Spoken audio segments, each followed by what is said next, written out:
అతన్ని నిన్న ఏదైతే అతను కొత్త సినిమా రిలీజ్ 'బరాబర్ ప్రేమిస్తా సంథింగ్' దాంట్లో ఫంక్షన్లో స్టేజ్ మీద అత్యంత వల్గర్, సమాజం క్షమించని బూతు పదాలతో అతను వీడియో పెట్టాడు. నేను జర్నలిస్టులుగా కాదు, ఒక కామన్ మ్యాన్గా నేను స్పందించా. నాకు కోపం వచ్చిన మాట నిజం. అరే, వాడు రేపు హీరో కావాల్సిన వ్యక్తి, ఇలా నెగిటివ్ పబ్లిసిటీ ఎందుకు కోరుకుంటున్నారు? మంచి సినిమా బ్రహ్మాండంగా చూస్తారు. అంతేగాని ఇలాంటి బూతులు ఏంటి? అసలు గుద్ద పగలది ఏంటి? ఆ భాష ఏంటి? దాన్ని సోషల్ మీడియా మొత్తం ఏకిపడేస్తున్నారు కదా. ఒక్కళ్ళు కాదు, ఇద్దరు కాదు, కొన్ని లక్షల మంది ఆ వీడియో చూసి ఇష్టం వచ్చినట్టు బూతులు తిడుతున్నారు. యాక్సెప్ట్ చేయరు ఎవరు కూడా, ఎవరు యాక్సెప్ట్ చేయరు. అతని మాట పాడిన పాట కరెక్ట్ అని ఏ ఒక్కరన్నా అంటారా?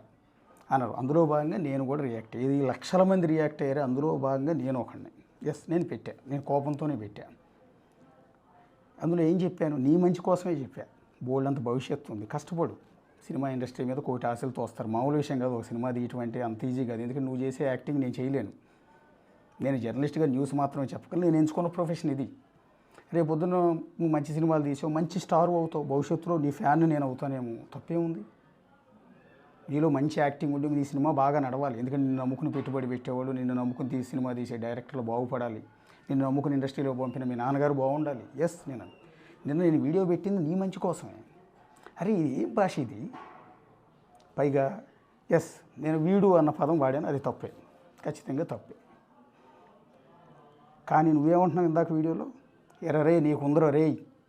నీకుందర రే 24 గంటలు టైం ఇస్తున్నా, లేకపోతే నీ సంగతి చూస్తా అంటే ఎంతేస్తావా? రౌడీలు పంపుతావా? ఎంత తెరిచి కూర్చుంటారా ఇక్కడ? నువ్వు 4 దెబ్బలు కొడితే 2 దెబ్బలు కొట్టలేనా నేను? నీకే లాయర్లు ఉంటారా? నాకు లాయర్లు ఉంటారా? నీకే పోలీస్ స్టేషన్లో, నాకే పోలీస్ స్టేషన్ ఉండవా? బూతులు మాట్లాడింది, తప్పు మాట్లాడేది నువ్వు కదా. నీ మీద కదా అసలు కేసు పెట్టాల్సింది. యాక్చువల్లీ పోలీసులు సుమోటోగా నీ మీద కేసు తీసుకోవాలి. ఈ పబ్లిక్ ప్లేస్లో ఈ న్యూసెన్స్ ఏందిరా అని నీ మీద సుమోటోగా కేసు తీసుకోవాలి. ఎవరైనా లాయర్లు నీ మీద అసలు కేసు పెట్టాలి. ఈ పాటికే కోర్టులో కేసు వేయాలి, ఇలాంటి వల్గర్ లాంగ్వేజ్ నిషేధించాలి అని. నీకు తెలుసా నువ్వు ఎంత తప్పు చేసావో? అది తెలుసుకుంటే బాగుంటుంది యాక్చువల్లీ. సో నాలాంటి పెట్టాడు, నా ఆవేదన చెప్పాడు, నాకు కడుపు మండింది చెప్పా. నాకు వ్యక్తిగతమైన గొడవలు ఇవే. నీ కెరీర్ నాశనం చేయాలని నాకేం ఇంట్రెస్ట్ లేదు. నువ్వు అసలు తెలియదు, నువ్వు ఫస్ట్ సినిమా తీసావంటున్నావు, కానీ అది కూడా నాది. మీ నాన్నగారు తెలుసు నాకు, ఎందుకంటే నేను చిన్నప్పటి నుంచి మీ నాన్నగారి సీరియల్స్ అవి నేను చూశాను. ఆయన నాకు నోటెడ్, నువ్వు నిజంగా నోటెడ్ కాదు. సరే ఓకే, అయినా కూడా నువ్వు 2వ సినిమా తీస్తున్నావు అని చెప్తున్నారు. నీ సినిమా హిట్ అవ్వాలి, నీ డబ్బులు పెట్టిన ప్రొడ్యూసర్కి డబ్బులు రావాలి, నీకు మంచి పేరు రావాలి, మంచి యాక్టర్ అవ్వాలి కోరుకుంటా నేను కూడా. నాకేం తప్పలేదు. నాకు వైరం లేదు, మీ నాన్నగారికి నాకేం వైరం లేదు. అంతేగాని నీ భవిష్యత్తు నాశనం అయిపోవాలి నేనేం కోరుకోను. నేను అన్నదేంటి క్లియర్గా చెప్పా. వీడు మాట్లాడే భాష ఏంటి? ఈ భాష పైగా నేను మాట్లాడాను. ఈ పాట పాడి నీ ఘూ అన్న తర్వాత పదాలు నేను మాట్లాడా, గుర్తుపెట్టుకోండి. సెన్సార్ నేనే కట్ చేసేసుకున్నా, బీప్ కూడా ఇలా నీ ఘూ అన్న అంతే. తర్వాత కూడా చిన్నపడం మీకు సరిగ్గా విన్నారా? నువ్వు విన్నావు లేదు అసలు ఆ వీడియో. నీ ఘూ అన్నా, నీతో సినిమా తీసిన డైరెక్టర్ ఘూ అన్నా, నీతో పెట్టుబడి పెడుతున్నట్టు ప్రొడ్యూసర్ ఘూ అన్నాను తప్ప తర్వాత పదాలు నేను అల్లా. ఎందుకంటే పెయిన్ తెలియాలి అని, నువ్వు ఎంత తప్పు చేసావో నీ పెయిన్ తెలియాలి అని. అయితే ఇక్కడ డైరెక్టర్ని ప్రొడ్యూసర్ నేను లాగకూడదు. వాళ్ళకి నిజంగా నేను సారీ చెప్తాను. ఎందుకంటే వాళ్ళు నేనేమనుకున్నానంటే మీరు అందరూ కలిసి ఉద్దేశపూర్వకంగా స్క్రిప్ట్లో భాగంగానే సినిమాకి నెగిటివ్ పబ్లిసిటీ కోసమే నీ చేత ఈ పాట పాడించి ఉంటారు అనుకున్నాను. కానీ నీ మాటలు బట్టి నీ వీడియో చూసినాక నాకు అర్థమైందంటే నీ ఓన్ ఇంట్రెస్ట్, నీ దుత్తర, నీ నోటి దోలు తప్ప వాళ్ళదేం తప్పు లేదని. అంటే ఆ సినిమా ప్రొడ్యూసర్ డైరెక్టర్ పేర్లు నాకు తెలియదు. వాళ్ళు మిమ్మల్ని ఇన్వాల్వ్ చేయకుండా ఉండాల్సింది. అయినా కూడా మిమ్మల్ని నేనేం వల్గర్ భాష అనలా. మళ్ళీ చెప్తున్నాను, వల్గర్ భాషలో నేనేం అల్లా వాళ్ళని. నీ ఘూ అని ఆపేసాను నేను. నీతో సినిమా తీసిన డైరెక్టర్ ఘూ అన్న తర్వాత పదాలు నేను పలకలు. నీలాగా గుద్ద పగలు దింగ్ అని చెప్పి నేను అనలా. అది వినండి ఒకసారి, వీడియో రికార్డెడే ఉంది కదా ఆన్లైన్లో. రెండోది, నన్ను ఎర్రరే అని బెదిరిస్తున్నావు. నేను మీడియాలోకి వచ్చినప్పుడు నువ్వు గుర్తుంటావు.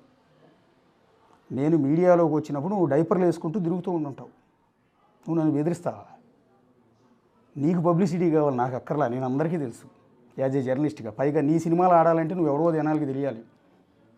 నీకు పబ్లిసిటీ, నీ సినిమాకి పబ్లిసిటీ కాదు, నాకు అక్కర్లా. నేనేదో ఉద్యోగం చేసుకునేవాడిని, చిన్న జర్నలిస్ట్ని. నేను ఉద్యోగం చేసుకుంటాను, నాకు పబ్లిసిటీ అక్కర్లేదు, నాకు ఫేమ్ అక్కర్లేదు. నేను నీలాగా హీరో అవ్వాలని అనుకోవటం లేదు, ఎదగాలనుకోవడం కూడా అవసరంలా. నేను మీడియాలో పొడవాల్సిన ఏదో పొడిచాను, ఇప్పుడు దాకా నిలబెట్టుకున్నాను.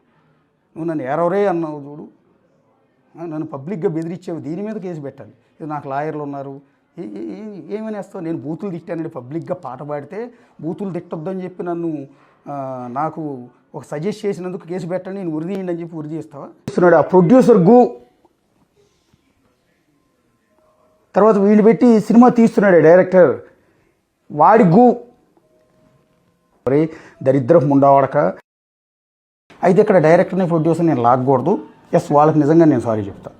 Exactly what I wanted. మీరు సారీ చెప్పడమే నేను కోరుకున్నాను 24 hours లోపల. And I love the change from మీరు మాట్లాడిన ఫస్ట్ వీడియోకి అండ్ తర్వాత ఇప్పుడు మీరు మాట్లాడిన వీడియోకి ఎంతో పద్ధతిగా, చెవులకి వినసొంపుగా మాట్లాడారు.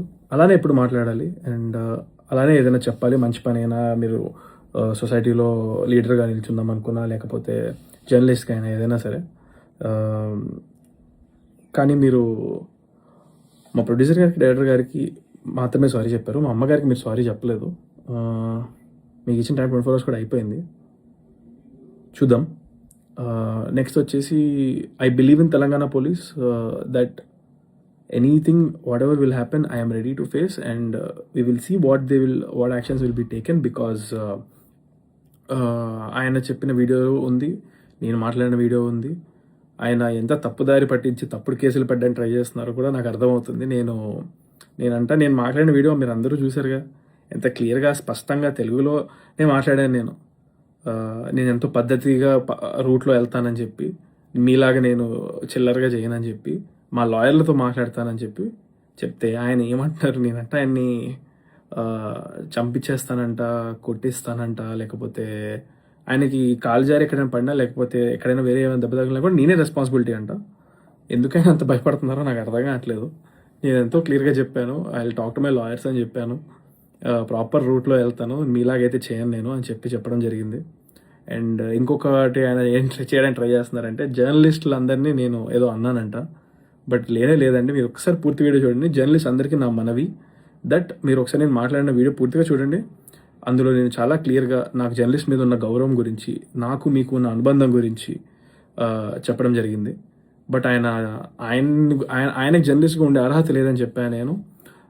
అండ్ అది 100% ఇప్పుడు మళ్ళీ ప్రూవ్ అవుతుంది. బికాస్ నేను ఎంతో క్లియర్గా చెప్పినా కూడా ఆయన అర్థం చేసుకోకుండా ఏదో ప్యానిక్ అయిపోతున్నాడు, ఏదో భయపడిపోతున్నారు, లేకపోతే సంథింగ్ అంటున్నారు. ఎందుకంటే నేను డైపర్లు వేసుకున్న దగ్గర నుంచి ఆయన జర్నలిస్ట్గా చేస్తున్నారంట. మరి అయినా కూడా ఎలా అర్థం కాలేదు సార్ మీకు? నేను అంత క్లియర్గా పద్ధతిగా రూట్లో వెళ్తాను, will see what the law and order would be taking actions on us అని చెప్పాను కదా. ఓకే, నెక్స్ట్ వచ్చేసి ఇంకా ఈ సోది అంతా సొల్లంతా ఏం చెబుతూ చూసుకుందాం. అయిపోయింది. ఆయన ఏదో సారీ చెప్పారు కానీ I'm not satisfied with that. ఇదంతా సొల్లు పక్కన పెడితే, రేపు నా మూవీ 6th రోజున రిలీజ్ అవుతుంది.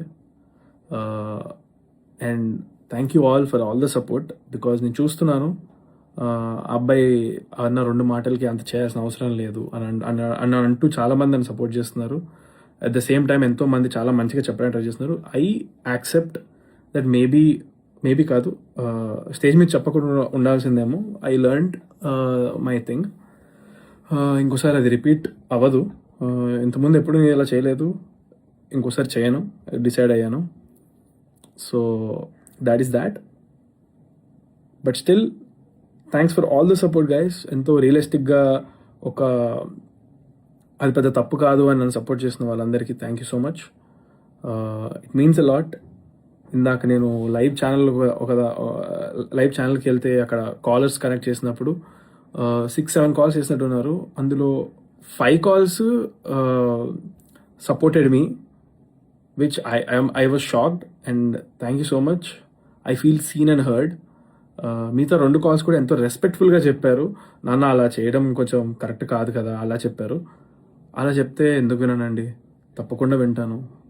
మీరు నన్ను ప్రేమిస్తే నేను మిమ్మల్ని అందరినీ బరాబర్ ప్రేమిస్తాను. కానీ ఏదైనా సరే మీరు ఎలాంటి జడ్జ్మెంట్ అన్నా, నన్ను ఎన్ని మాటలన్నా నన్ను అన్నంత వరకు నేను తీసుకోగలుగుతానండి, తీసుకుంటాను కూడా. ఎందుకంటే నేను మీ అందరిని అంత లవ్ చేస్తున్నాను. నేను మీ అందరిని ఎంటర్టైన్ చేయడం కోసమే ఏదైనా చేస్తాను కాబట్టి. రేపు కూడా మీరు సినిమా చూడండి. చూసిన తర్వాత అందులో మీకు ఎటువంటి తప్పు అనిపించినా కూడా మీరు బరాబర్ చెప్పండి, నేను బరాబర్ తీసుకుంటా. I'm very confident on my film that it is a very clean cinema. Family అందరూ వెళ్ళి చూడొచ్చు, ఎటువంటి బూతులు ఉండవు, ఏమీ ఉండవు. చాలా బాగుంటుంది సినిమా, మీరు ఎంజాయ్ చేస్తారు, ట్విస్ట్లు అదిరిపోతాయి, అన్నీ బాగుంటాయి. So have fun guys and do let me know what you felt. అది చూసిన తర్వాత కూడా మీరు నన్ను ఏమైనా అంటే నేను మీకు surrender, I will obey everything. Okay, so love you all. Thanks for all the support which I'm getting, which I did not expect. ఎందుకంటే స్టార్టింగ్లో చూస్తే మొత్తం నెగిటివ్ ఉంది అనిపించింది, బట్ ఇప్పుడు నాకు చూస్తుంటే మాటలు లేవు. Thank you so much. Yeah, please do support the film also. మా ప్రొడ్యూసర్ వాళ్ళు, డైరెక్టర్ వాళ్ళు చాలా టెన్షన్ పడుతున్నారు. నేను ఇంకా yeah, I expect love, fingers crossed. Thank you all.